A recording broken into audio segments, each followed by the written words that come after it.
Yo recibí la invitación para asistir en 1995 al Foro de San Pablo, que se instaló aquel año en San Salvador. La invitación me la hizo un buen amigo, comandante revolucionario, fallecido hace poco, Shafiq Handal. Y allá fui a parar a San Salvador. Y una de las personas a las que conocí fue, en aquella ocasión yo conocía a Lula, entre otros. Y me llegó alguien a mi puesto ahí en la reunión, a una mesa de trabajo donde estábamos un grupo conversando. Y recuerdo que me puso la mano por aquí y me dijo, hombre, quiero que hablemos. Y yo le dije, ¿quién eres tú? Raúl Reyes, uno de los comandantes de las Fuerzas Armadas Revolucionarias de Colombia.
Rejeitada na Comissão de Constituição e Justiça, a proposta que estabelecia a redução da maioridade penal para 16 anos. A repórter Dinalva Ferreira acompanhou a reunião e tem as informações. Boa tarde, Dinalva.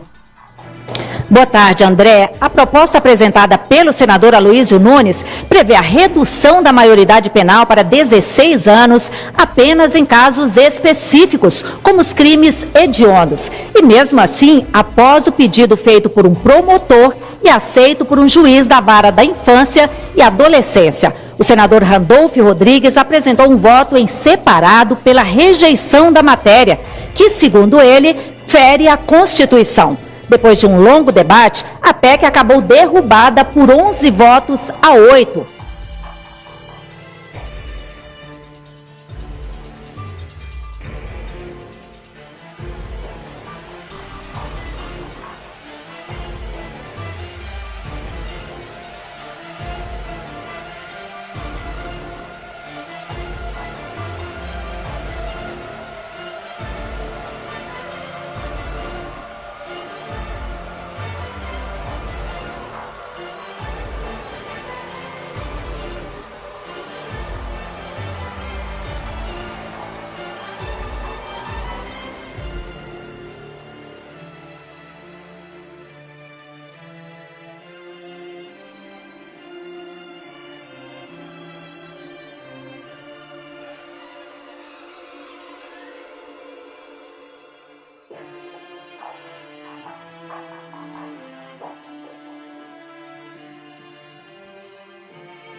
Desmilitarização da PM. Gente, quando isso acontecer, fujam.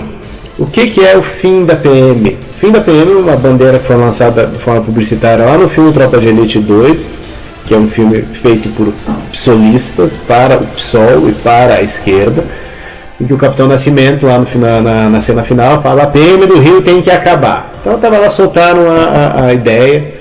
Essa ideia vem crescendo, ganhou as ruas com os Black Blocs e outros apadrinhados do PT, já virou projeto de lei, proposta de emenda constitucional, foi a PEC 51. Esse projeto de emenda constitucional visa a desmilitarização da Polícia Militar. O efetivo das Forças Armadas, Exército, Aeronáutica, Marinha no Brasil é 370 mil soldados, 370 mil homens. O Exército Brasileiro é composto mais ou menos de 1.400.000 homens, sendo cerca de quase 400 mil, 370 mil forças efetivas na ativa e 1 milhão de reserva. Metade da reserva é a polícia. Atualmente, então, as Forças Armadas Brasileiras são compostas no efetivo, ou seja, estão servindo agora 370 mil homens. O que o PT está propondo? Acabar com metade das forças de reserva das Forças Armadas. Eles querem amputar quase 40% do tamanho das Forças Armadas. É isso que eles estão fazendo. Quando você ouvir alguém falando em fim da PM, entenda: cortar quase pela metade o tamanho das Forças Armadas brasileiras. Com um agravante. Essa mesma PEC 51, se você vai tirar essa polícia, vai pôr outra, é lógico, né? O que será essa outra polícia? Vai ser uma polícia civil unificada. As polícias civis unificadas vão ser estaduais sob o comando do governo do Estado. Elas não vão estar dentro da hierarquia das Forças Armadas mais. Cortar 40% das Forças Armadas brasileiras. Mesmo havendo uma multiplicidade de forças policiais nesse novo modelo, todas elas vão ser submetidas a diretrizes federais. Ou seja, o governo federal vai ditar as regras. Todas elas vão necessariamente, obrigatoriamente, obedecer às diretrizes que vão ser estabelecidas por um ministério em Brasília. Substituir 500 mil homens que estão sob comando ou sob a hierarquia das Forças Armadas e passar 500 mil homens para Brasília, em última instância para o Poder Executivo. As instituições de formação desses novos policiais, dessas novas forças policiais, serão também federais. Ou seja, vai ser uma oportunidade de inocular a ideologia. De uma hora para outra, com muita rapidez, o PT vai ter 500 mil homens armados. É simplesmente isso. 500 mil homens armados, que hoje estão sob comando do Exército, das Forças Armadas Brasileiras, vão passar a estar sob comando do Poder Executivo Brasileiro, do PT. Essa nova polícia com certeza vai receber recursos, vai receber equipamentos e vai estar sob comando. Eles estão simplesmente garantindo, com essa PEC 51, da desmilitarização da polícia, o PT vai garantir o comando bélico do Brasil. Vai ser realmente, vão quebrar a espinha dorsal das Forças Armadas brasileiras. São 370 mil nas 3 Forças Armadas, contra o efetivo inicial de 500 mil na ativa, sob comando executivo. É o controle total do país, gente, é o controle militar do país. E é o golpe final nas Forças Armadas. Isso aí é muito importante e muito perigoso, gente. Eles quase não têm conseguido eleger governadores nos principais estados do país. Então, fazendo esse plano de unificação das polícias, eles praticamente anulam o poder dos governadores. Os governadores nominalmente vão ter poder sobre seus efetivos policiais, mas as diretrizes vão ser federais e quem vai estar colocando ali, inoculando ideologia, vão ser as escolas federais.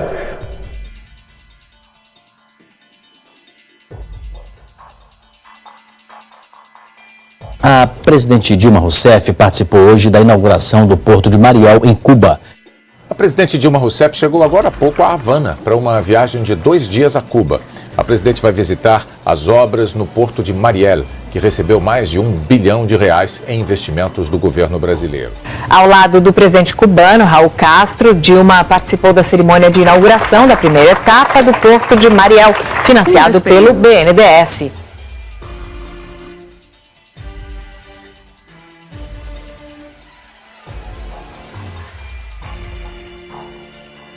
Maricela, como é que faz isso? Eu, como cidadão, não tenho o direito de saber quanto é que o BNDES emprestou para A, para B ou para C? Claro, não tem só direito, mas como tem obrigação, porque a gente tem que cuidar para onde o dinheiro que a gente suadamente ganha vai.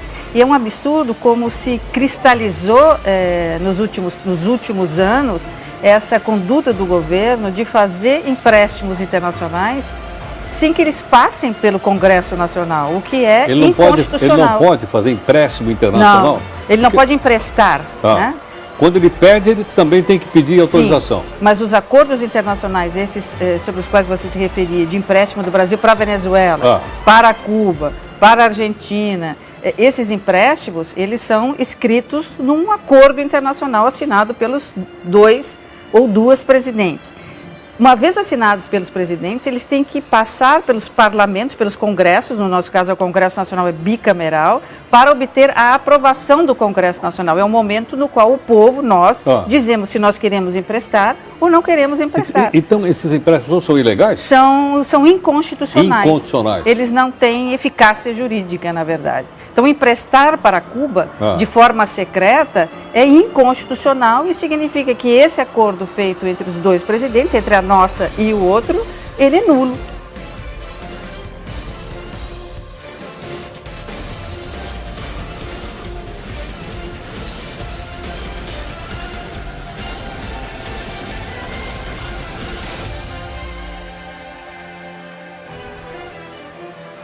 O governo do Panamá pediu à ONU que examine o carregamento de armas cubanas interceptado num navio que seguia para a Coreia do Norte, alvo de severas sanções do Conselho de Segurança. Estavam escondidas debaixo de toneladas de açúcar. O cargueiro tinha saído de Cuba e ia atravessar o Canal do Panamá em direção à Coreia do Norte. Mas autoridades panamenhas receberam informações que o navio norte-coreano estaria levando drogas e decidiram fazer uma vistoria rigorosa. Os 35 tripulantes tentaram sabotar a inspeção e foram detidos. Em vez de drogas, havia armas pesadas, que pareciam ser mísseis, disse o presidente do Panamá. São mísseis antiaéreos ou defensas. O governo de Havana admitiu que as 240 toneladas de armamentos pertencem a Cuba.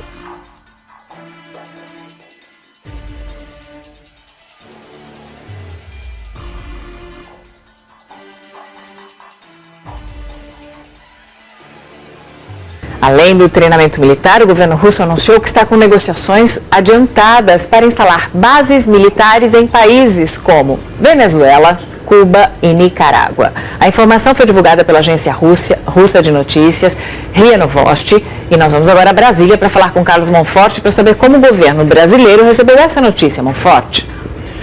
Olha, Mariana, o governo ainda não reagiu porque não recebeu informação oficial. O que o governo está fazendo, por enquanto, é acompanhar o caso para saber de sua intenção, até porque se o projeto for realmente levado até o fim, ele ultrapassa os interesses do Brasil para tomar uma dimensão regional. É preciso saber do ministro da Defesa, Sergei Shoigu, que bases seriam estas, que equipamentos eles teriam, serviriam a que objetivos. Tudo isso deverá ser esclarecido em detalhes para ser exposto aos países latino-americanos. E não se descarta até mesmo a convocação da Unasul ou da CELAC para que o assunto seja debatido. Afinal, são 3 países latino-americanos citados e todos eles pertencentes aos blocos da Unasul e da CELAC. Sem falar da Venezuela, do Mercosul. A preocupação só cresce quando se toma conhecimento, por meio da mesma agência de notícias, que a instalação destas bases aqui na América Latina faria parte de um plano mais amplo da Rússia de aumentar a sua presença no mundo. Tanto que se fala ainda da instalação de bases idênticas na Argélia, no Chipre, Ilha Seychelles, Vietnã e Singapura. Seria quase a volta do espectro, do fantasma da Guerra Fria. Hoje a Rússia já possui uma base militar em Tortu, na Síria, que é a sua saída para o Mediterrâneo. Agora vamos esperar o relatório oficial chegar ao Itamaraty para saber se o governo brasileiro tomará alguma medida, Mariana, porque o assunto é delicado demais.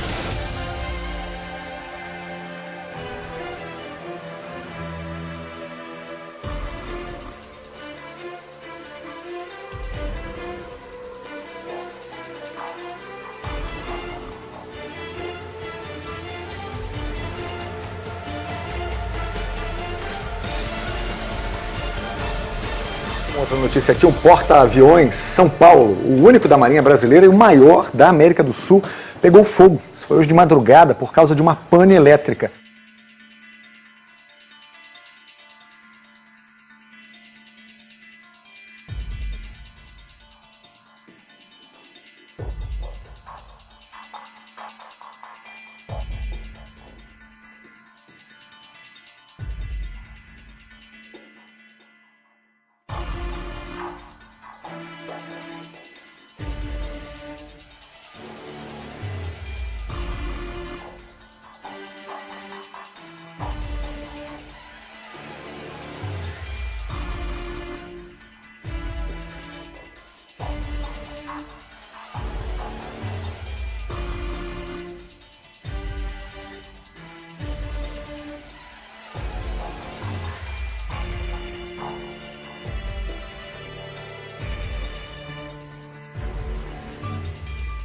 A Polícia Federal paralisada, desequipada, desmotivada, amíngua. Isso é obra de um governo que não tem compromisso com o combate ao crime. A violência explode por todo o Brasil e as armas usadas pelos bandidos e o principal produto que eles vendem, as drogas, não são produzidas aqui. São trazidas de outros lugares e entram no país sem encontrar dificuldades nas nossas fronteiras, exatamente pela falta de policiamento. E como o governo federal reage? Ele enfraquece ainda mais a Polícia Federal. E as Forças Armadas? Bom, essas estão em situação ainda pior. Salários defasados e equipamentos completamente obsoletos. Mal há gasolina para as viaturas e aviões. Fora isso, a dona Dilma ainda humilhou os militares quando nomeou o mensaleiro Genuíno para o Ministério da Defesa. Essa gente do governo central enxerga a polícia e as Forças Armadas como um empecilho para o seu projeto de poder, como de fato foram no passado. Por isso, o mesmo governo que deixa a Polícia Federal com fome, a Marinha, o Exército e a Aeronáutica, criou e fortalece cada vez mais a tal Força Nacional, aquela que usa boinas vermelhas. Pode parecer estranho, mas tudo isso não tem nada a ver com incompetência. É estratégia e método.